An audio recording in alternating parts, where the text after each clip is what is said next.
Vamos lá, meus queridos. Então, hoje nós vamos falar sobre o nosso projeto, o projeto que a gente tem como igreja para a nossa igreja Tampa Bible Presbyterian Church. Vamos lá. Mais o primeiro slide aí com a gente. Então, a gente quer trabalhar, antes da gente mostrar o que a gente pensa, a gente quer trabalhar biblicamente com esses textos. A gente ainda não definiu como conselho, né? Tá aí Belo, a presença de Belo de antes aqui é muito importante, porque essa é uma aula que a gente preparou a 6 mãos, digamos, uma aula do conselho, né? A gente trabalhou isso, tá? Antes de ir passando, o Abner, pode tirar, só deixa a base bíblica embaixo. Eu já deixei de propósito aí. Alguns textos, e a gente queria começar com eles hoje, são formadores da nossa visão. São aqueles textos que a gente entende que a igreja não pode correr deles. Então, abra aí a sua Bíblia em Mateus, capítulo 28, desculpe, verso 18 a 20. Mateus 28, verso 18 a 20. Uma pessoa lê, uma pessoa abre. Eu vou pedir para que. O Emerson já está com ele na mão. Eu vou pedir para que Bruno abra Atos 1:8, Bruno, por favor. Atos 1:8. Digo para que Bruno faça isso, tá bom? E uma adolescente aí, a Sofia Heller, por favor, abra Atos 2, Sofia, 42 a 47. Tá bom, Sofia? Sofia Heller. Então vamos lá. Mateus 28, 18 e 20, com o nosso irmão Emerson. Ouça com atenção. Vamos lá, Emerson. Jesus, aproximando-se, falou-lhes, dizendo: Toda autoridade me foi dada no céu e na terra. Ide, portanto, fazei discípulos de todas as nações, batizando-os em nome do Pai, e do Filho, e do Espírito Santo, ensinando-os a guardar todas as coisas que vos tenho ordenado. E eis que estou convosco todos os dias, até a consumação do século. Então veja, essas foram as últimas palavras do Senhor Jesus que Mateus registrou. E Mateus registra isso como comumente a gente chama isso da grande comissão. Veja, toda autoridade me foi dada nos céus e da terra. Então, se eu tenho todo o poder sobre toda a criação, façam o que eu digo. E o que é que eu digo para vocês? Ide, fazer discípulos. Para fazer discípulos, você primeiro precisa o quê? Pregar o evangelho. Aí você faz discípulos, batizando-os em nome do Pai, do Filho e do Espírito Santo, e fazendo o quê? Ensinando-os a guardar. Então, aí está a agenda da igreja. O que é que Tampa tem que fazer? O que é que Orlando tem que fazer? O que é que qualquer igreja bíblica tem que fazer? O que Jesus determinou. A gente não vai inventar roda. A gente vai querer ser uma igreja que tenha um outro padrão, a não ser esse que ele determinou. O que é que ele determinou? Vão. Vão. Isso é um id. Enquanto vocês estão indo, vocês têm que ir para fazer o quê? Pregar. Pregando, eles vão se converter. Então, batize-os. Depois de o batizar, façam o quê? Ensine-os a guardar tudo que eu vos tenho ordenado. Então, a gente não tem outra agenda para nós.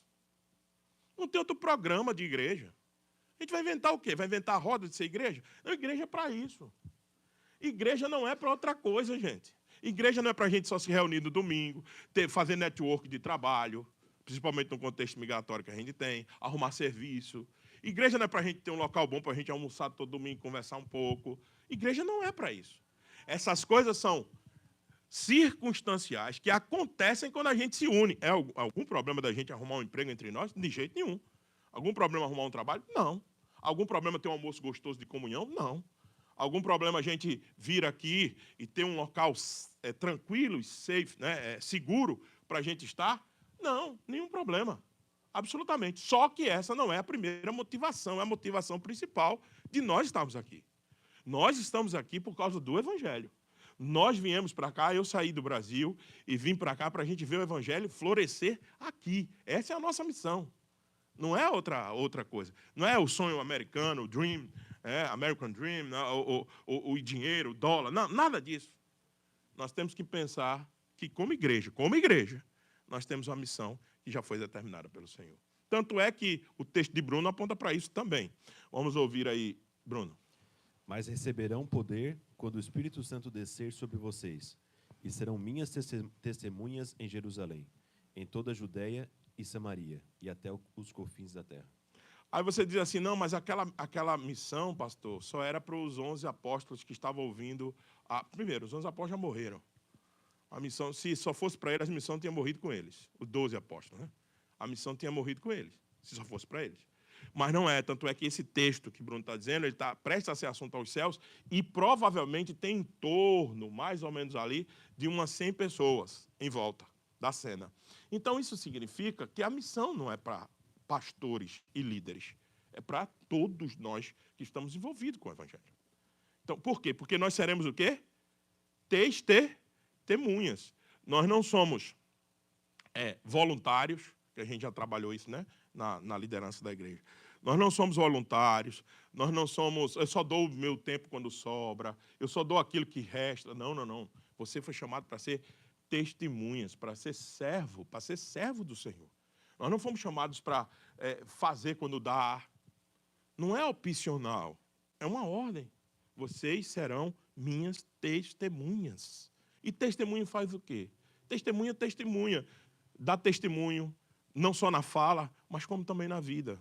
Então é muito importante que esses textos estejam na nossa cabeça. O que é que eu sou? Sou uma testemunha de Jesus. Jesus já lhe definiu quem você era.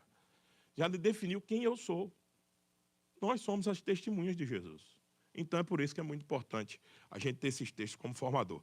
E a gente quer ver, com tudo isso, cumprir a missão, reconhecendo quem a gente é, identificando sabendo a nossa identidade para cumprir o nosso propósito, é verdade. Mas para ser o quê?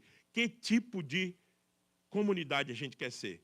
A de Atos 2. Pedir para a Sofia ler agora, Sofia, Atos 2, 42 a 47. Por favor, o microfone ali para a Sofia. Já está com ela, né? Beleza, vamos ouvir. E perseveravam na doutrina dos apóstolos, na comunhão, no partir do pão e nas orações. Em cada alma havia temor, e muitos prodígios e sinais eram feitos por meio dos apóstolos. Todos os que criam estavam juntos e tinham tudo em comum. Vendiam as suas propriedades e bens, distribuindo entre todos, à medida de que alguém tinha necessidade. Diariamente perseveravam unânimes no templo, partiam pão de casa em casa e tomavam as suas refeições com alegria e singeleza de coração, louvando a Deus e contando com a simpatia de todo o povo. Enquanto isso, o Senhor lhes acrescentava dia a dia os que iam sendo salvos. Amém. Obrigado, Sô. Então, veja, esse é um modelo de comunidade perfeita? Não. Tinha pecadores lá dentro? Muito. Lembra-se de Ananias e Safira. Lembra-se? Era dessa comunidade. Não é? Mentira ao Espírito Santo. Morreram aos pés dos apóstolos. Era dessa comunidade. Então, não é uma comunidade perfeita. Mas é um modelo a ser perseguido. Um modelo que está diante de nós. Tinham tudo em comum. Eles não tinham necessitados dentro deles, porque eles resolviam a necessidade entre eles. Eles tinham comunhão. Eles perseveravam juntos no templo. Ou seja, o culto é um fator primordial na vida deles. Por isso que a pregação dos apóstolos, a comunhão é a Santa Ceia do Senhor. Não é? A comunhão não, a comunhão é o ofertório, o partir do pão, a Santa Ceia e o batismo, e as orações, os louvores que são cantados. Então, o primeiro verso 42 é elemento de culto, o que significa que o culto é central na vida de uma comunidade. Então, esses textos formam a nossa visão.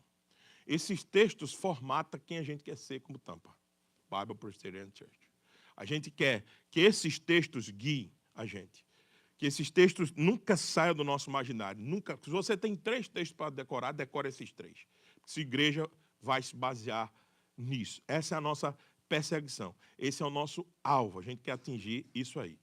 Para fazer isso, por isso que a gente definiu quem somos. Bota aí na tela aí, Abner, tudo. Quem somos? Nós somos uma igreja reformada, confessional e missional. O que significa ser uma igreja reformada? Firmada na tradição, reformada nas escrituras como autoridade final. Veja, a gente não é tradicionalista, a gente abraça uma tradição, isso é diferente. A gente não quer a tradição pela tradição, a gente acha que a tradição nos guia no caminho certo, é diferente. Eu não quero ser reformado apenas e tão somente porque eu acho que isto, de alguma maneira, em si, por si mesmo, tem alguma autoridade, algum poder para isso. Não. A gente se mantém na tradição porque a gente entende que durante mais de 2000 anos há uma interpretação bíblica sendo feita dentro dessa tradição que guia a ação da igreja, e é por isso que a gente se baseia nela e a gente entende que ela é a cosmovisão cristã para o nosso mundo e por isso que a gente se segue nela. Então, por isso que a gente é reformado. Não porque a gente gosta de ser, porque a gente arrota a ser, não, porque a gente entende que a reforma trouxe de volta a escritura para o centro da vida da igreja, e a gente quer que a Escritura continue sendo o centro da vida da igreja. A gente quer que a igreja orbite, circule em tudo que ela vai fazer em torno das Escrituras. A gente coloca um elemento no culto, ou tira um elemento do culto, por quê? Porque as Escrituras mandam. A forma de decoração da nossa igreja deve contemplar algum princípio bíblico. A forma estética. Tudo isso é movido pelas Escrituras. Como eu prego, por que sermões expositivos todo domingo? Por que não sermão temático? A gente é contra algum tipo de sermão temático? Não. Mas a gente quer que as Escrituras estejam tanto no centro que o pastor não escolha ao seu bel prazer o tema que ele quer no domingo, porque ele acordou atravessado com a mulher dele e ele resolveu falar sobre a luta do casamento. Não é? Porque ele amanheceu. Não. Então a gente escolhe sermões positivos. Eu não tenho escolha. Eu vou no texto. Todo domingo eu tenho um texto para ir. Acabou-se. Não tem como eu fugir daquilo. É expor as Escrituras. Então a gente não escolhe sermões positivos porque a gente acha melhor, mais bonito. Porque a gente quer que as Escrituras sejam expostas. Isso é a nossa herança reformada. Essa é a nossa tradição. E a gente pode fazer isso. Confessionalidade. Comprometidos com os credos históricos e as confissões de fé reformadas. Por quê, pastor? Porque a gente entende que eles servem como um fator protetor. Eu sempre chamo isso daqueles... o Wallace me diz, como é o nome daquilo lá? Eu chamo de guarda-reios, mas ele é...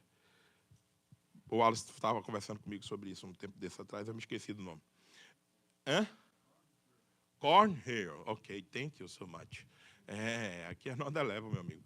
Então, o Cornhill aí, né, o guarda-reio, eles são, as confissões são isso. Você pode navegar mais para a direita, mais para a esquerda, por ali, mas você não pode ultrapassar o limite, não é o limite da confessionalidade. É a confissão, ela denuncia, ela verbaliza que as Escrituras é quem dá o limite. Então, a gente fica com elas.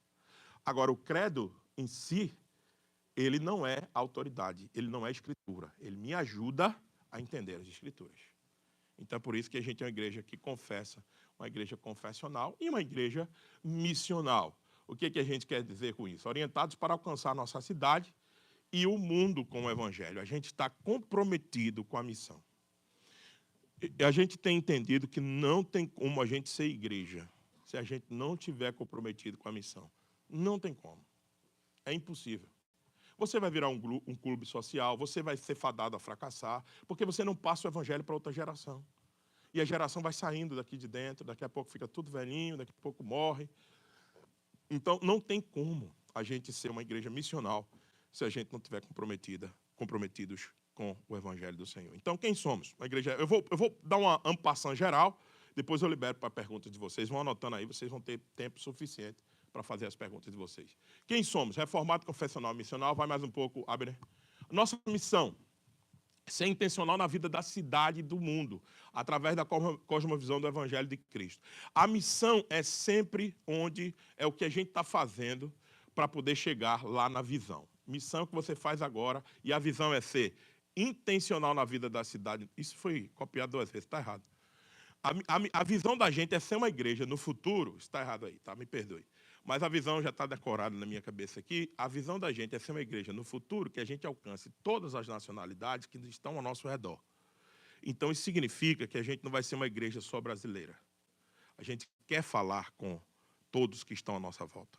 A gente quer ser uma igreja que a gente não quer perder a nossa segunda geração. Esses meninos aí, vocês sabiam que as nossas aulas, está aí a coordenadora da escola bíblica, as nossas aulas de 0 a 7, não, de 7 a 11, a gente já está tendo que fazê-las em inglês, porque a maioria dos alunos da cidade, da nossa igreja, viu?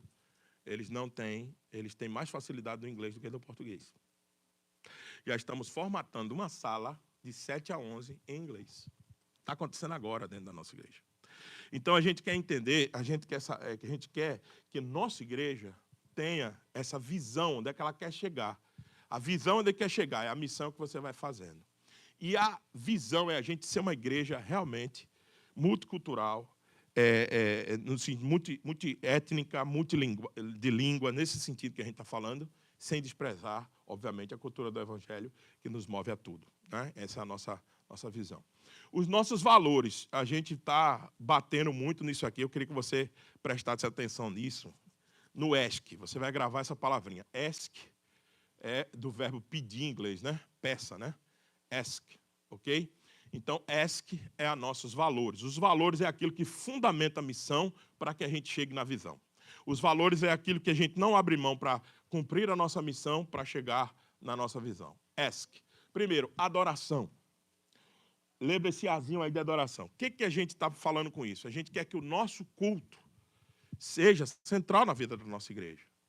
O domingo, dia do Senhor. A gente quer que a adoração seja a Deus. Então, como é que a gente faz isso? Adoração, aqui a palavra adoração a gente está usando no sentido de todo o serviço, de toda a nossa vida para a glória de Deus. Então, como é que a gente faz isso? Primeiro, no culto. Meus irmãos, o culto, a gente se importa muito com o culto. Porque a gente não é religioso. O culto, você ainda não entendeu, é a expressão máxima, o único momento na vida da igreja que ela expressa de forma ainda caricata, mas bem próximo da realidade do que ela será eternamente, é o culto. O culto é o encontro do noivo com a noiva.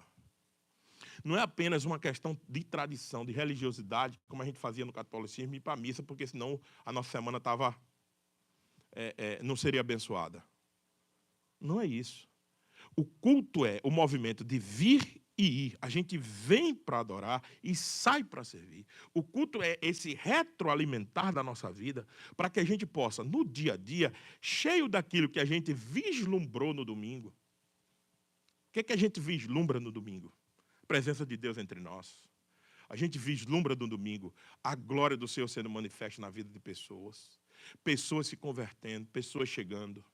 Pessoas modificando. Você sai daqui diferente quando você vem para o domingo e ouve a boa e santa palavra do Senhor. Ela santifica nossas vidas. A gente sai modificado. Então, o domingo para nós é central. Não por causa de religiosidade, por causa do quarto mandamento. Lembra-te do dia de descanso para o santificar. Então, a gente dá muita ênfase no domingo, não porque é o único dia santo da semana, não. Todos os dias a gente precisa do Senhor, é verdade. Mas é o dia que o Senhor ressuscitou, é a lembrança da glória eterna.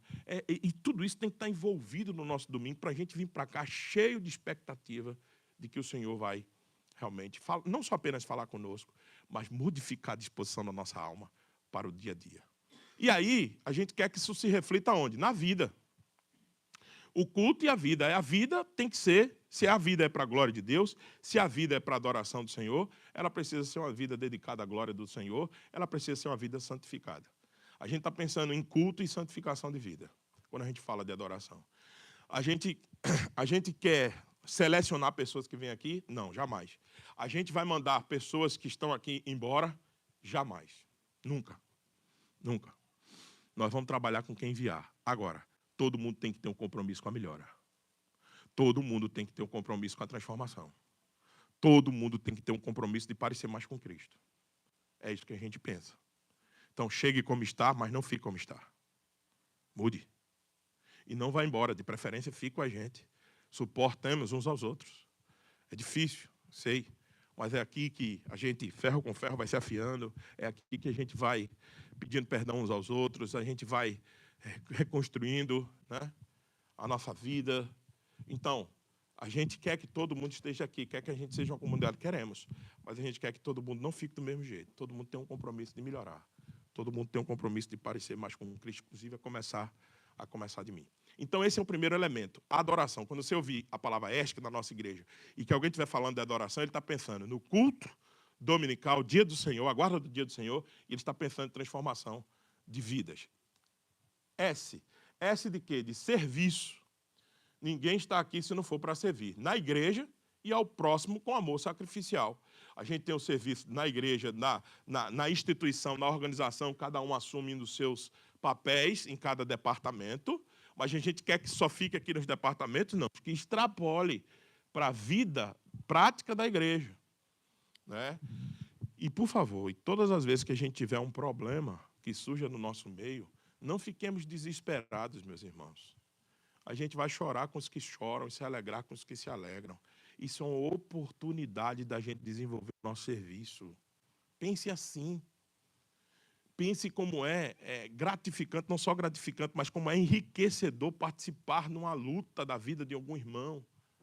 A gente teve alguns episódios recentemente, por causa dessa loucura aí do ICE, como foi lindo ver irmãos sendo usados na vida de outros. Certo? orando, se preocupando, servindo o outro, sem ganhar nada em troca, sem dinheiro nenhum envolvido. Nada. Isso é igreja. E nos via reunindo, lutando o bom combate do Senhor, dizia o hino, mas ali o texto que a Sofia leu. Tinham tudo em comum, dividiam suas propriedades e bens, distribuindo o produto entre todos, à medida que cada um tinha necessidade. Isso não é utópico, não. E isso também não é, já cansei de dizer aqui, isso não é socialismo ou qualquer coisa do tipo. Não, isso é bíblico, a propriedade é sua, o dinheiro é seu, o tempo é seu. Você que faz o que quer com ele. Mas é lindo quando você se desprende do seu dinheiro, do seu tempo e pode investir na vida do outro. Por quê? Porque você recebeu também de graça você está dando. Então a gente quer uma igreja que sacrifique-se um pelos outros. Não apenas eu só quero receber, e não dar nada em troca. Não se abre para servir, não se abre para estar presente. A gente não quer isso. Então a gente quer ser uma igreja que você sirva aqui nos departamentos, tem um monte de departamento para servir. A igreja é um organismo e uma organização. Ela é um organismo vivo, o corpo de Cristo, mas ela é uma organização. Como organização, ela é cheia de departamentos. Tem a tesouraria, tem o mídia, tem a música, tem o tal, tem todos os departamentos. Tradução, aleluia, o Wallace gritou aí pedindo ajuda, viu? Tradução. Então, tem uma série de coisas na igreja para fazer, muito. Mas é só na igreja? Você só serve no domingo? Aí tem gente que vem aqui, faz o serviço do domingo e vai para casa e pronto. Agora só no domingo que vem. Não. E durante a semana? E o contato com as pessoas, com as vidas das pessoas? Que é mais importante? Talvez o seu serviço do domingo está sendo preparado, sim, para impactar, para deixar o ambiente agradável, para deixar o culto fluir, para a música ser melhor, para as mídias ser melhor, para o pastor melhorar, tudo ok. Beleza, isso é maravilhoso. Mas talvez o impacto maior é quando a gente vive o evangelho lá fora. Isso modifica a nossa vida. A gente tem que pensar nisso. Então a gente quer um serviço, quer uma igreja que seja servidora, uma igreja que sirva naturalmente, não só aqui na igreja, mas como também lá fora. E o último, o K de koinonia. Koinonia é uma palavra grega que significa comunhão. Comunhão. Né? Então a gente quer força nessa comunhão. Comunhão intencional como expressão viva da nossa fé. É isso que também estava lá no texto de Atos 2. Eles perseveravam juntos, eles iam unânimes para o templo, eles partiam o pão de casa, eles tinham intencionalidade. Intencionalidade. Meus irmãos, se a gente deixar a nossa agenda, eu digo isso para os presbíteros, né, que eles estão, a vida deles corrida também, os diáconos, eu tenho conversado com nossos oficiais. Se a gente deixar a nossa agenda para quando ela tiver uma brecha, a gente praticar uma comunhão, sabe quando é que a gente vai praticar? Nunca. Então, nós temos que ser intencional, nós temos que criar esse tempo. Nós temos que criar esse tempo. Se você for, não, no dia que eu estiver mais descansado, que eu chegar de noite, eu vou visitar um irmão. Sabe quando você vai fazer? Nunca. Você tem que ter intencionalidade. Por isso que a gente tem voltado aos poucos a pensar e refletir sobre o grupo familiar. E a gente está colocando o grupão de novo em ação no último sexta-feira do mês. Porque vocês vivem uma vida muito corrida. Vocês vivem uma vida alucinada, que é muito intenso. Eu estou reconhecendo isso, estou há 2 anos no campo, estou vendo. É uma intencionalidade brutal. E se você deixar só isso guiar a sua vida, você não vai ter nenhum respiro, nenhuma possibilidade de se fortalecer no corpo, na comunhão. Você vai estar muito distante do corpo. E as pessoas que se distanciam do corpo, o que acontece com elas? Elas enfraquecem, desanimam e vão morrendo. Então, a gente quer toda semana que tenha algum contato com alguém, que você faça contato com alguém, que você diga, eu estou orando por você, nem que seja uma ligação, nem uma chamada. A gente tem que desenvolver essa cultura dentro de nós, não ficar muito distante, não. Sentiu falta de alguém que estava aqui no culto, não espera o pastor ligar, você liga. Você diz assim, eu tenho a minha agenda lá, eu ligo, eu já disse, faltou, aqui não é fantástico não, fantástica, faltou 3, tem direito à música, né? Na minha regra, faltou 2, tem direito a uma ligação. Faltou 2 cultos, eu ligo. Isso é a minha regra. E faço com vocês todos. Mas vocês também podem fazer isso. Como? Sentiu a falta de alguém, liga, seja intencional. Rapaz, meu irmão, nunca mais tomei um café contigo. Não deu para a gente almoçar mais na igreja, se tu não almoçasse mais. Vamos tomar um café, vamos fazer alguma coisa. E outra coisa, não faça só no seu grupinho da sua panelinha, não. Nossa igreja não quer ver panelinhas. Nós queremos destruir isso. Tem gente que tem mais habilidade, uma afinidade uma com a outra, beleza. Está mais na fase de vida, ok. Os caras já jovens, sem filhos, como é que eles vão sentar, às vezes, com os mais velhos? Eu sei, difícil, o cara está só falando de conta, de menino, de tudo, e os coitados sem saber ainda o que vai definir da vida, eu sei disso. Então, às vezes, a fase de vida não bate, ok, mas quebre as barreiras, fale com os mais velhos, fale com os mais novos, quebra isso, para que a gente seja um corpo só, para que a gente seja uma família só. Então, ESC. Esse ESC aí, se Deus quiser, nós vamos mandar botar nas camisas da gente. Nós vamos pintar alguma placa aqui dentro, alguma coisa para lembrar para você. ESC. Adoração, serviço e comunhão. Koinonia. Esses são os nossos valores. Não esqueça disso. Adoração, serviço e comunhão. ESC. Peça. Peça. Posso pedir? Peça. Então, ESC. Lembre-se disso. Então, quando a gente falar de adoração, serviço e comunhão, você já entendeu. Vai, Abner. A gente quer... Vai, Abner. Solta tudo. Tudo. Feito aquele mapa anterior de quem somos, missão e de quem... quais são os nossos valores, a gente quer eliminar a coluna 1, a verde, quer eliminar a coluna 2 e nós queremos ser a coluna 3. Nosso modelo é a igreja missional. Então, a base da gente é a Bíblia. O pastor não é só aquele cara que leva o cara para o hospital, que corre para o cara para levar para o aeroporto, que não sei o quê, o Uber da igreja. Não. O pastor tem que ser um discipulador. Ele tem que fazer discípulo. Ele tem que preparar liderança. Ele tem que treinar a gente. E é isso que a gente quer ser. Os membros. O membro é um discípulo. O membro não é um paciente que ele chega aqui e só recebe, nem um cliente que ele paga para ter o serviço. O membro não é esse. O membro é um discípulo. Discípulo faz o quê? Discípulo. Discípulo gera discípulo. Então, é por isso que a gente quer que os nossos membros sejam discípulos. Que eles aprendam de Cristo e, ao mesmo tempo, ensinem de Cristo. Nós não queremos absolutamente que eles sejam apenas passivos aqui, cheguem como paciente, dodói, e que sempre recebe todos os cuidados. Não é? Lembre-se, o que fortalece mais a nossa vida é quando a gente está servindo. Então, às vezes, a sua doença vai ser curada no serviço. Lembre-se disso. Cliente. O cliente é aquele cara que paga, quer ver uma boa música, ele reclama se a música estava alta ou baixa, se não tem um daycare, um kids qualificado para receber a criança dele. Porque minha criança merece, que é isso? Minha criança merece um local muito maior, muito melhor. Isso é um cliente. Tá certo? Ele não tem a paciência de trabalhar e entender o momento que a igreja está, como a nossa, de 2 anos, que ela ainda tem muito por fazer para chegar numa estrutura maior, melhor, mais adequada para os filhos dela. A gente quer dar isso, sim. Mas aqui não é clientela que você vai chegar aqui e querer pagar para ter um serviço de qualidade no daycare, no Kids. Não. Isso é esse tipo de visão que a nossa igreja não tem. A gente quer que todo mundo seja discípulo.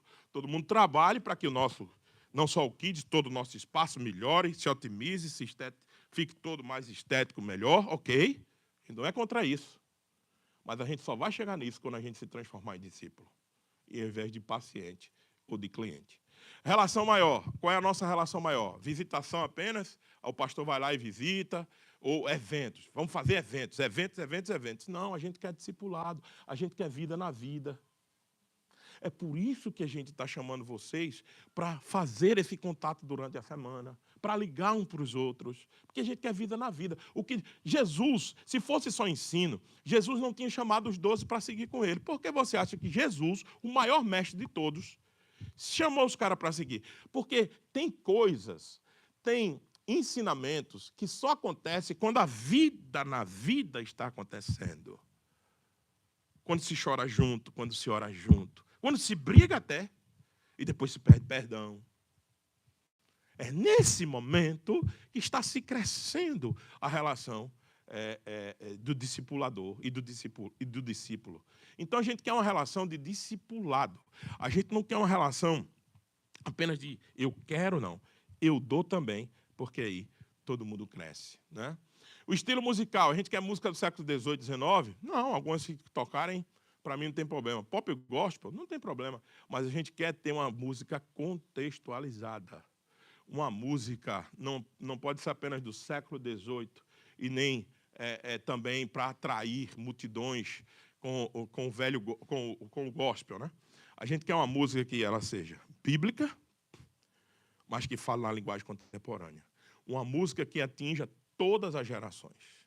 Não atinge apenas a minha geração, com o repertório da minha geração. Mas tem coisa nova boa, vamos incluir no repertório. Para quê? Para que a gente alcance a geração de hoje. Para que a gente fale também com os jovens.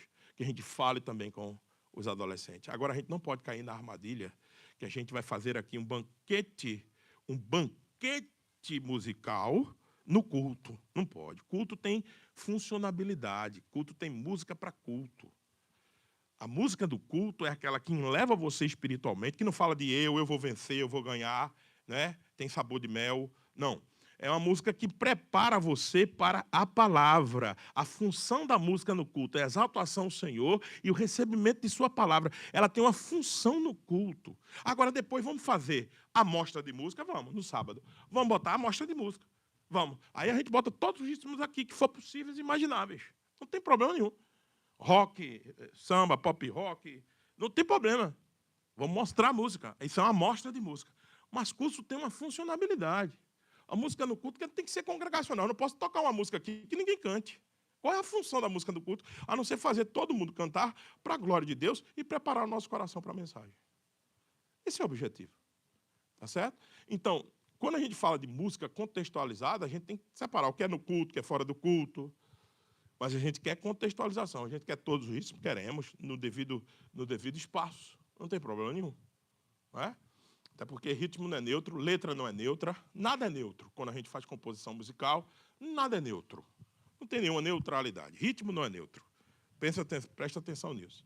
Então, tudo vem com a nossa mancha pecaminosa, infelizmente. Tanto o ritmo, quanto a letra, quanto as coisas. Então, a gente procura aquilo que seja uma letra mais sadia, um ritmo mais adequado, para que se cante no culto e também, e aí, pode-se viver na vida da igreja. O que é sucesso para nós? Bem-estar não é sucesso. Não é sucesso. Numérico, crescimento numérico não é sucesso. O sucesso para nós é ver crentes amadurecendo. Pessoas que se incomodavam com coisas pequenas e agora elas resistem muito mais porque elas cresceram em Cristo Jesus e elas não são mais abaladas como elas eram antes por qualquer vento de doutrina ou por qualquer notícia ou por qualquer comportamento pecaminoso que alguém tenha contra ela. A gente quer maturidade. A gente quer crescimento em Cristo. Esse é o objetivo da gente.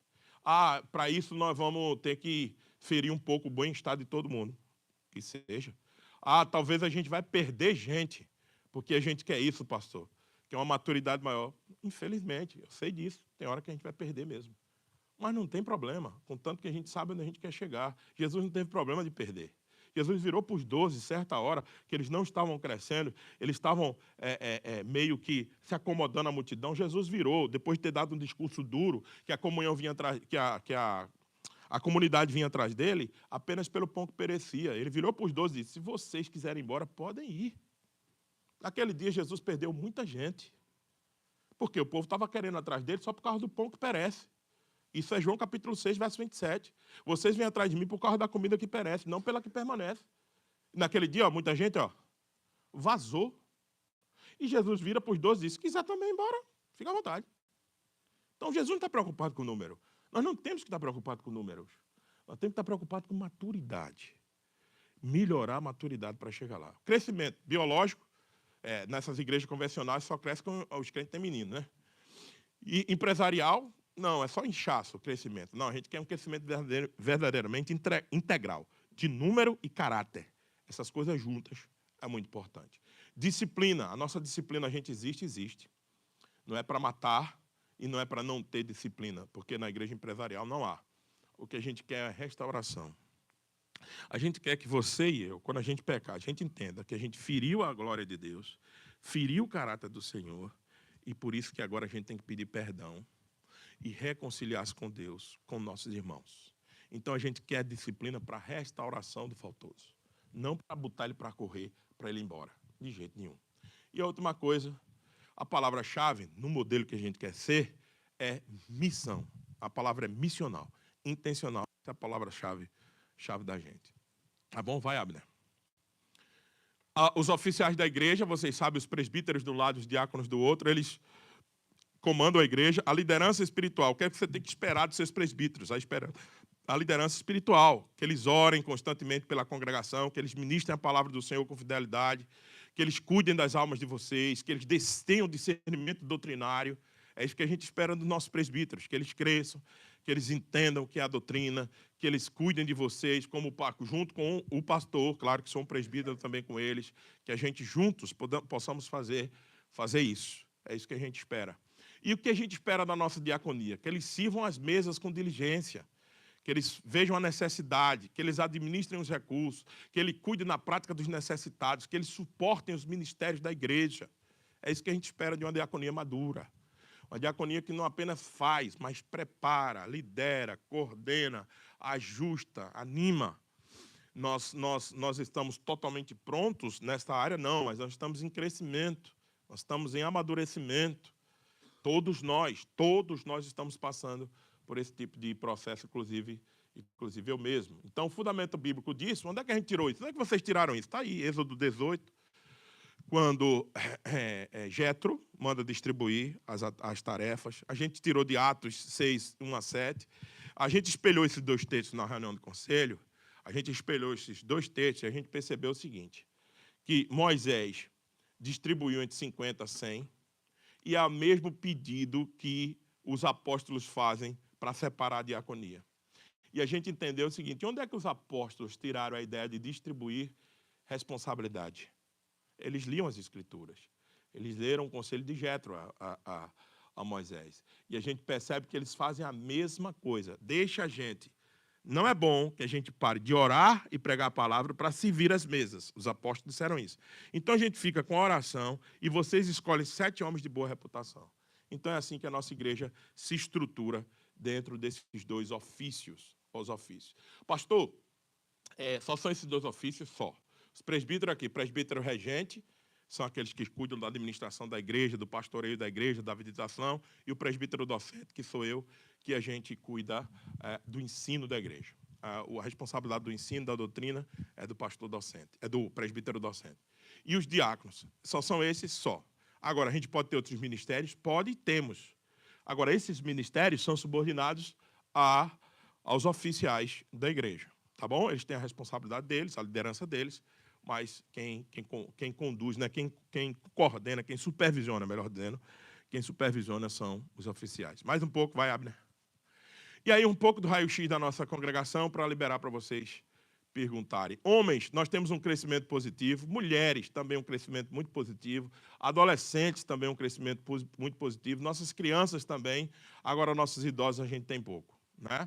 E os nossos jovens necessitam de atenção. Então, a gente tem poucos idosos, poucos jovens na faixa etária, na sua cabeça ali de 19 a 27, 28 anos, essa turma da juventude, e a gente tem pouco. Cara, a gente tem casais sem filhos nesta idade, bastante casais, bastante não, alguns casais sem filhos nessa idade, mas a gente precisa se concentrar como a gente vai alcançar a juventude. O que está acontecendo? Quem é que imigra? Historicamente, depois dessa política de ICE, ninguém sabe mais. Dessa política aqui americana, ninguém sabe. Historicamente, é o casal que está nessa faixa. Já passou do casamento, às vezes tem algum filho, ou não, mas está saindo dessa fase da juventude e vindo agora para uma fase mais adulta e já tendo filhos aqui dentro. Alguns têm filhos aqui dentro e outros vêm com os filhos bem pequenos. Então, como é que está a nossa igreja nessa faixa? Muito bem, esse é o tipo de pessoas que a gente está alcançando. Olha lá, homens, mulheres, adolescentes, crianças ao monte. Então, justamente por causa de, historicamente, como vem essa imigração, nossa igreja está pegando como vem os imigrantes. Tá, ok. Mas e os jovens? O que a gente vai falar com eles? Vai fazer com eles? Quando eles crescerem aqui dentro, como é que a gente vai atingi-los? Então, nossa igreja está com a cara, hoje eu vejo o raio-x da nossa igreja, com a cara de imigração. Beleza. É a cara do imigrante, é isso aí. Idosos não imigram. Idosos não imigram. Certo? Eles transformam idosos aqui. O cara não sai com 60, 70 anos do Brasil para vir para cá, vai? Não. A gente não tem muito idoso. Jovens nessa fase, ou eles estão vindo com os pais, ou eles já cresceram aqui. E a gente não tem alcançado. Então nós temos que estar atento a isso e ver qual é a política que nós vamos adotar para atingir esse pessoal. Esse é o raio-x da nossa igreja. Muitos homens, muitas mulheres nessa faixa de idade, ali entre 30 a 55 anos, nós temos muita gente na criança, muita gente, mas nós não estamos alcançando os idosos e nem os jovens. Isso é preocupante. A gente precisa orar sobre isso e ver como é que nós vamos fazer. Vai mais um pouco, Abner. E as áreas de necessidade da nossa igreja, os desafios que estão pela frente, sempre a formação de nova liderança, estruturação dos departamentos, evangelização e discipulado, sempre, organização dos eventos e, por fim, e o espaço físico, né? Que, para quando a gente está num período como esse e começando, sempre o espaço físico é desafiador.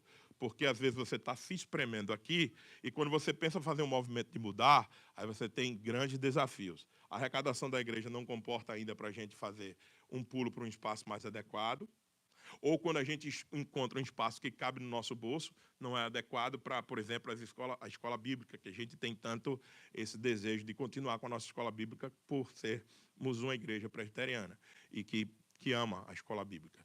Então, a gente tem esses movimentos quando a gente vai fazer, então espaço físico sempre uma necessidade, sempre uma oração, organização dos eventos, do calendário, evangelização e discipulado. A gente sempre está pensando, como é que a gente pode evangelizar mais? Como é que a gente pode discipular mais? Aí a gente faz umas ações, pensa em voltar ao grupo familiar, enfim, tantas outras coisas que a gente precisamos pensar em estruturar. Estruturação do departamento já está acontecendo nesse exato momento. O conselho, para mim, teve uma reunião muito boa, terça-feira passada, e deu passos importantes na reestruturação na estruturação dos departamentos e a formação de líderes. A gente tem uma formação já prestes a acontecer a partir de março, um curso de treinamento de novos oficiais, começando a partir de março. A gente vai chamar os homens para caminhar com a gente para futuras eleições de presbíteros e diáconos que a gente vai precisar. Tá bom? Mais um pouco, Abner. Vai? Então, pastor, tá, isso é muito bonito, mas como é que a gente vai fazer? Você não faz nada sem antes consolidar a cultura. Se lembra do Pete Drucker, que ele disse que a cultura come a estratégia no café da manhã? Você lembra que a gente usou essa frase aqui? Se você só faz do seu jeito, mesmo que a gente estava enfrentando isso com alguns departamentos. Graças a Deus, parece que a coisa está melhorando. Se você só está acostumado a fazer do seu jeito, você pode estar matando ou dificultando a cultura da sua igreja. Porque você não foi chamado para fazer do seu jeito. Você foi chamado para fazer, operar dentro de uma cultura que a igreja está querendo estabelecer. E qual é a cultura da nossa igreja? Então tá aí. Primeiro, a gente quer pessoas antes de programa.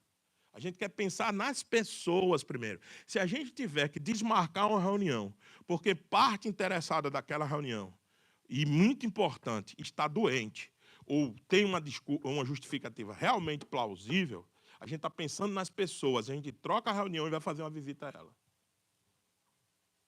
E a reunião a gente faz depois. Isso é pensar primeiro em pessoas, antes de programa. Quando os dons e talentos possuem, quais dons e talentos que nós possuímos? Priorizando relacionamentos sobre atividades. Vai, dá mais um clique aí, Abner. Precisamos conhecer profundamente quem são as pessoas que Deus nos confiou e quais dons e talentos elas possuem. Priorizando relacionamentos sobre atividade. Veja, eu já disse aqui, você não vai criar. Por que a gente vai criar os atletas de Cristo aqui dentro, se você não tem jogadores ou atletas aqui dentro? Agora, se tivesse uma comunidade aqui de jogadores, eu sei, tem muito atleta aqui. Arremesso de garfo, esse é o meu principal. Então, veja. Então, assim, como é que você vai construir um atleta de Cristo aqui dentro se não tem os atletas, vamos dizer assim? Então, você não constrói um programa porque você quer ter o programa. Você pergunta, quem eu estou olhando? Estou olhando. Quem que tem aqui? Qual o dom que eu tenho aqui? Opa, peraí. Tem um pessoal aqui que eles ensinam inglês. Vamos montar uma escola de inglês para dentro da igreja, porque vai abençoar não só a igreja, e eu vou atrair pessoas de fora. Porque tem gente aqui minha que fala inglês, dá aula de inglês. Beleza, você criou um programa em torno de quem? Das pessoas. Você não cria o programa para empurrar a pessoa para dentro. Não, você cria o programa a partir do que você tem aqui dentro. É diferente. Por isso que a nossa cultura é, primeiro, pessoas. Depois a gente vê qual é o programa. Quem Deus nos deu? Quem Deus colocou aqui? Vamos ver quem Deus colocou? Então, aí a gente constrói um programa em cima daquilo que Deus colocou. Não é? Então, veja só, treinar e enviar é outra parte da nossa cultura. Vai, Abner. Esses dois elementos devem acontecer simultaneamente. Equipamos para a missão enquanto já estamos em ação no campo. O que é que eu fiz quando cheguei aqui? Chamei 6 homens, já contei a história da mesa para vocês, chamei 6 homens e ao passo que a gente ia discipulando eles, a gente ia colocando eles para servir. É isso que a gente quer fazer. É o método de Jesus. Como Jesus fez? Chamou 12 homens, ensinava esses 12 homens e mandava esses 12 homens fazer a missão junto com ele. Eles iam fazendo a missão junto com ele. É o método de Jesus. Nós não queremos inventar a roda. Queremos treinar e enviar. É isso que a gente tem que fazer. Mas para isso tem que acontecer mais perto da gente. Corpo antes de membro. A gente sempre vai priorizar o corpo. Quando o corpo está estável, cada membro naturalmente foi fortalecido. A saúde coletiva gera vitalidade individual. Se o corpo está bem, vai proteger os membros. Você não cuida só de um membro em detrimento do corpo. Você vai dar problema no corpo. Se você só cuida, por exemplo, do pé, dá todo carinho para o pé tal, e não leva comida à boca, esse pé vai enfraquecer. Então, você precisa entender que o membro ele está dentro de um corpo maior. Então, espera aí. Eu vou tratar desse membro, ok, mas como é que eu trato dele sem afetar o corpo? Ou como o corpo pode ajudar a tratá-lo? É isso que a gente pensa. Por isso que na nossa cultura, a gente sempre parte do corpo para os membros e nunca do membro para o corpo. Vai. Para fechar, 2 últimas. Ministério antes de administração. A estrutura organizacional existe para servir a videira, não para sufocá-la. A burocracia nunca pode matar a vida espiritual. Eu digo isso com cuidado. Nós queremos uma igreja organizada, documentalmente correta, tudo certinho, como a gente tem procurado ser. Beleza. E isso é importante porque dá testemunho para a glória de Deus e tudo que a gente faz é para a glória do Senhor. Agora, nós não podemos criar procedimentos administrativos que vai sufocar a videira, matar a videira. Aí não, aí eu estou fora. Quando um processo burocrático for para a organização, manter a instituição em ordem, beleza, eu estou dentro. Mas na hora que estiver matando a videira, eu estou fora. Você não pode matar a videira. A treliça não é para sufocar as uvas. A treliça é para... Sabe o que é a treliça, né? Aquela madeira que vai embaixo das uvas. A treliça não é para matar, impedir o crescimento. A treliça não pode ser maior do que a videira. A treliça sempre está escondida debaixo da videira. Tem igreja por aí que a gente vê a treliça aparecendo, a estruturação organizacional muito forte, que a gente nem consegue ver a videira. Mas também você não pode deixar de ter treliça. Organização, estrutura, onde é que essa videira vai se apoiar? Para onde é que ela vai correr? Como é que ela vai se ramificar? Então, isso é importante, a gente ter esse equilíbrio entre estrutura, organização, mas ministério sempre antes de administração. Por quê? Um ministério, o serviço, ministério aqui é a palavra serviço, o serviço vai sempre alimentando o organismo. Mas quando ao passo que o serviço vai alimentando o organismo e o organismo vai crescendo, você vai precisar de estrutura. Você vai precisar mais de treliça. Natural isso. Quanto mais nossa igreja cresce, mais a gente vai precisar mais de presbíteros, de diáconos, de um departamento mais organizado, de pessoas trabalhando de staff. Não tem como correr disso. Tá? Então, por isso que a gente pensa em ministério crescendo, servindo, a administração vai acompanhando. E o último é evangelho antes de número. A gente não negocia o evangelho. O evangelho deve ser pregado com fidelidade, vivido com autenticidade. Os resultados pertencem a Deus. Nossa responsabilidade é a fidelidade na proclamação do evangelho. Se a gente tiver que parar de pregar o evangelho aqui porque a gente tem que crescer numericamente, a gente deixou de ser igreja. É o contrário. A gente ouviu hoje na pregação. O evangelho é quem produz conversão verdadeira. Então, se tu não quiser, se eu e vocês não quisermos ficar envoltos de problemas aqui dentro, a melhor coisa que a gente faz para evitar falsas conversões é pregar o evangelho. Porque senão a gente vai encher a igreja de pessoas que não são convertidas, aí você vai ver o problema que isso dá. Lidar com ímpio dentro da igreja, e eu tenho experiência nisso, é o pior dos problemas dentro da igreja. Não lidar com crente maturo, infantil, que ainda está aprendendo, isso é tranquilo, isso é bom. Difícil é lidar com ímpio, que está transvestido de ovelha e que, na verdade, ele é um lobo. E se você não prega o evangelho, você só vai atrair lobos e não ovelhas. Então, a gente precisa estar comprometido com o evangelho. Então, o evangelho é para quê, pastor? Só na hora da pregação? Não. Não. O evangelho é no nosso relacionamento. Por exemplo, perdoar faz parte da mensagem do evangelho. Então, quando eu estiver servindo dentro do departamento, que eu tive um conflito com algum irmão, a primeira coisa que eu tenho que me lembrar é que o evangelho me manda perdoar, me manda reconciliar, me manda recomeçar. Tá bom? Vai mais um pouco para a gente fechar, e eu acho que é isso aí. Não, só isso. Pode parar, Abner, pode passar por último slide. É isso aí, são os passos de uma igreja missional. Ok. Então, meus irmãos, eu queria abrir para vocês, se vocês têm alguma pergunta, alguma consideração, para a gente trabalhar um pouquinho esses minutos que a gente falta nisso aí. Quem? Alguém? O Luan está em pé para... Nós estamos gravando nossa BD. Então, o Luan está em pé. Alguém? Um de cada vez. É, exatamente. Isso. Emerson vai chegar para Mário aqui. Quando a gente fala, o senhor falou sobre a música, Uhum. o senhor também falou sobre maturidade e também falamos sobre cultura. Cultura. Uhum. Em relação a essa questão, eu acho que é uma série de coisas, né? Como o senhor disse, não existe o ritmo que é santo ou não, todos estão marcados pelo pecado. A gente sabe de igrejas, né, que por causa da sua cultura, inclusive igrejas brasileiras, que têm um procedimento diferente. Uhum. Então, eu queria saber como que a gente vê essa questão da nossa cultura, dessa influência, como que a gente toma essas decisões. O que parece para a gente, que é mais velho, é que é o worship e é o que todo mundo canta. Então, assim, quando a gente pega para cantar, né, talvez um saudosismo, né, e os jovens não vão entender isso, mas a gente pega para cantar algumas músicas que a gente canta aqui, que são de gerações passadas, tem uma letra mais centrada, não está falando muito de experiência, às vezes está recitando a Bíblia. Isso, para a gente, faz muito sentido, o conteúdo, né? Conteúdo. Mas, ao mesmo tempo, se a gente quer atingir os jovens e fazer aquele raio-x, É isso. existem comunidades hoje que o louvor é todo em rap, por exemplo. Né? Vamos fazer isso aqui. Não é isso que Eu dizendo. sei, estou entendendo. Eu estou dizendo que, como liderança, a igreja faz essa leitura. Né? Porque o que é? É o que o corpo está vendo, é o que a liderança está vendo, é o que o Emerson no louvor está vendo, como que isso é feito. Perfeito. Obrigado, Mário.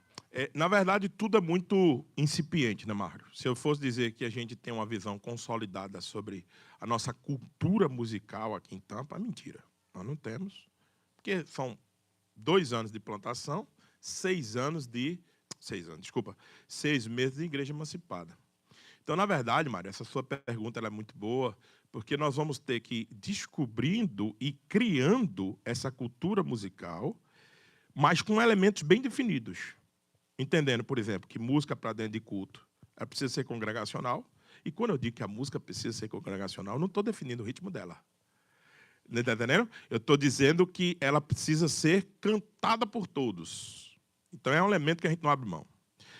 Então, outra coisa, que ela seja boa de letra. Também eu não estou definindo o modo, nem o ritmo, nem as coisas. Nós estamos definindo a questão bíblica. E a terceira coisa, que ela, de alguma maneira, nos leve e nos prepare para ouvirmos a palavra.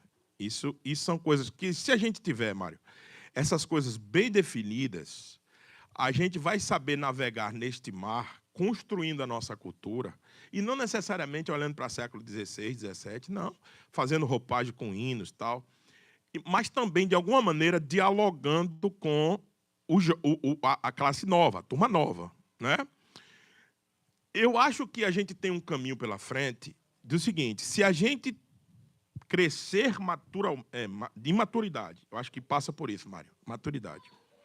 Maturidade ao ponto da gente não querer, aqui, a geração antiga, não querer uma música ao seu bel prazer.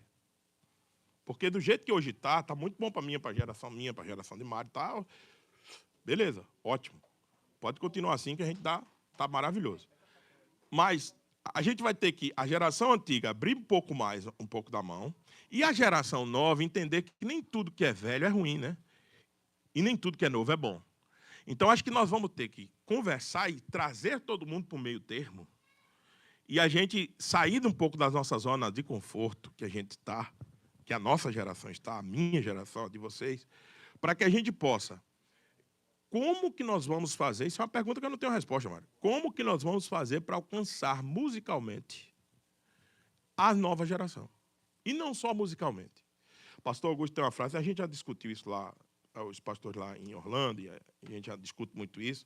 O pastor Augusto tem uma frase que diz assim: se for bom e bíblico, vai curar todas as duas gerações e todo mundo vai ficar bem. Agora, o problema é que quando a gente começa a construir essa cultura e a gente já coloca, dizendo, não, isso não pode, isso não vai, isso não sei o quê. Tá, mas por que não vai? Está ferindo o princípio regulador de culto? Não. Está ferindo o canto congregacional? Não. Está ferindo algum princípio bíblico? Não. Então, por que não pode cantar? Fazemos essas perguntas, passamos pelo crivo e cantemos. Por quê? Se a gente for dizer assim, não, aqui a gente só... Porque tem muitos lugares que eu sou totalmente contra, que dizem assim, só cantamos salmos e hinos. Salmodia exclusiva. Tem outros que só cantam a palavra de Deus, né? Os salmos cantados. Eu acho que você não tem nenhum mandamento para isso nas Escrituras, não tem. E segundo, você perdeu a ponto de contato que você chegaria na nova geração e poderia fazer um ganho muito maior. Então, resumindo a sua pergunta, Mário, para a gente ficar aqui navegando, é isso. Nós temos que construir essa cultura musical dentro da nossa igreja. E passa por a gente começar com o repertório que a gente tem mais segurança, ok, mas depois a gente está indo mais passos. Tem que dar outros passos para falar na linguagem dessa galera nova que está chegando aí. Porque a gente não é somente pela música, né? A gente está falando de um elemento. Por exemplo, como é que a gente vai comunicar o evangelho na linguagem deles? É outro desafio ainda maior. Porque essa galera que está chegando na nossa igreja é inglês, tudo fácil, mais inglês aí. A galera, a maioria está com facilidade mais em andar em inglês. Então, como é que a gente vai fazer para chegar o evangelho neles, para a gente não perder eles com o evangelho? Então, não só música, evangelho, comunicação, uma série de coisas. Né? Eu acho que eu ia fazer uma pergunta, mas você acabou de responder ela. Que é justamente isso, porque, querendo ou não, né, a geração mais nova estão vindo do inglês. Então, automaticamente, eles ouvem louvores mais em inglês, Claro. tudo mais em inglês. Claro. Então, como a gente tratar... E tem muitas pessoas mais velhas que não falam inglês aqui. Certo. Então, como a gente fazer esse balance, Uhum. né, de cantar músicas em português e música em inglês para que toda a congregação cante junto, né? Que o princípio é justamente esse, né? Eu tenho visto alguns modelos, não sei se é isso que a gente vai adotar aqui, estou muito aberto para conversar, o conselho também, e vocês da música. Eu tenho visto alguns modelos que, de vez em quando, tem me interessado, tem me animado. Você incluir, por exemplo, nas nossas músicas de domingo, um louvor em inglês. Um louvor em inglês. Nós estamos numa terra. Nós queremos ser uma igreja que vai ser futuramente bilíngue. Por que não ter um louvor ou outro em inglês? Até para estimular aqueles que não entendem ainda a língua, trabalhar um pouco o inglês com ele e também alcançar a nova geração. Então, você pode ter esse balanço desde que aqueles princípios que a gente já falou não sejam mexidos, né? Canto congregacional, isso é o canto de culto. Isso. Se a gente entender que a gente é uma igreja missional, isso vai fazer parte da missão. Mas se a gente se entender como igreja brasileira, vai entrar a gente e falar, eu fui na igreja brasileira, você estava cantando em inglês, eu fui lá para cantar em português. Exatamente. Então, eu acho que cada um entendendo, né, e que a pessoa, né, vamos supor, eu trouxe o convidado, pô, fui lá nessa igreja e tal. Então, como igreja missional, não, é que a gente tem uma visão missional. A gente quer atingir os americanos. Exatamente. Né? Tinha um hoje aqui, né? Isso, tinha. Então, eu acho que... A identidade, aonde né, Mário? eu quero chegar é que passa pela maturidade. Passa. Porque sem dúvida. Vai ser muito fácil, às vezes, descartar a música antiga pelos jovens ou os velhos descartar essa música mais nova tal. Então, acho que é o caminhar junto. Aí. É o caminhar junto. Vai ter que caminhar junto. Vai ter que vir para o centro para equilibrar as coisas. Não vai ter jeito, não. Senão vai ter muito problemas aqui, choque geracional, que mais acontece quando a gente está fazendo esse tipo de transição, mas tem que ter calma. Alguém mais, gente? Alguma coisa mais? Se não... Não, ok. Então, os presbíteros, eu queria chamar os presbíteros aqui na frente, o Anderson e o Belo, se eles tiverem alguma palavra para dizer, senão 1 hora e a gente encerra. Vem para cá o presbítero Anderson e o presbítero Belo. Como eu disse para vocês, a gente, tudo que faz, passa no consenso do nosso conselho. A gente apresentou esses slides e essas coisas para o conselho e foi definido. Então, a gente quer dizer para vocês que o conselho está sempre muito aberto para falarmos sobre essa visão que a gente está construindo. A gente sabe que está no início, a gente sabe que é uma coisa que está sendo plantada, mas vocês vão ouvir falar muito disso, repetitivamente, para poder a gente conseguir encaixar melhor essas coisas. Né? Então, vou dar a palavra para o Anderson, se quiser dar uma palavrinha CD, depois o Belo também, ou senão... A palavra é de incentivo a todos nós, de desafio, né, para que esse ano de 2026 a gente consiga fazer aquilo que precisa funcionar melhor. Nós, como o pastor já falou, nós somos uma igreja ainda em formação, temos apenas 6 meses, né, como igreja estruturada, então nós precisamos da colaboração de todos, do empenho, do serviço de todos, dessa comunhão que já foi falada aqui. Também é isso que a gente precisa, porque é diferente você chegar numa igreja que já tem 30 anos de existência. Você chegar numa igreja que tem 6 meses de existência é totalmente diferente. Então, tudo aqui ainda está sendo estruturado, tudo pode ser melhorado, né, mas sem perder a visão, né, de ser uma igreja missional, de ser uma igreja que prega a palavra de maneira bíblica e com a colaboração e o serviço de todos nós, o compromisso, né, de fazermos que essa igreja cumpra a sua missão, que é de levar o evangelho para toda essa região onde nós estamos inseridos. Então, minha palavra é de incentivo para que todos aqui se conscientizem, né, e entendam realmente qual é a nossa visão, sem fugir dos princípios bíblicos, mas de que a gente consiga estruturar aquilo que precisa ser estruturado, organizar aquilo que precisa ser organizado, para a gente servir da melhor maneira possível e alcançar toda a nossa região, que esse é o nosso objetivo. Belo, alguma coisa? Seguir essa mesma ideia, né, como conselho, de incentivar cada um de vocês. A certeza que nós temos é que o desafio é grande. A gente tem muito trabalho, porque nós ainda não temos a nossa identidade como igreja formada. Nós estamos em desenvolvimento. E esse desenvolvimento, ele traz grandes desafios, exige de nós, como corpo, muita paciência,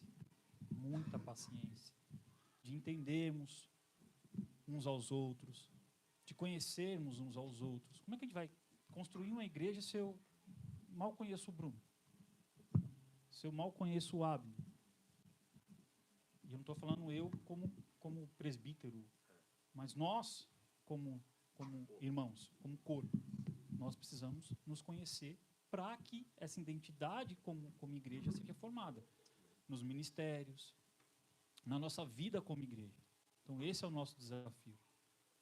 Nós temos muita paciência, a gente está se desenvolvendo, nós não temos um espaço ideal, nós não temos os ministérios ideal, aquilo que nós queremos ainda, só que para a gente chegar nesse lugar, vocês não estão sentados nesse lugarzinho aí à toa. Vocês não estão participando dessa escola bíblica à toa.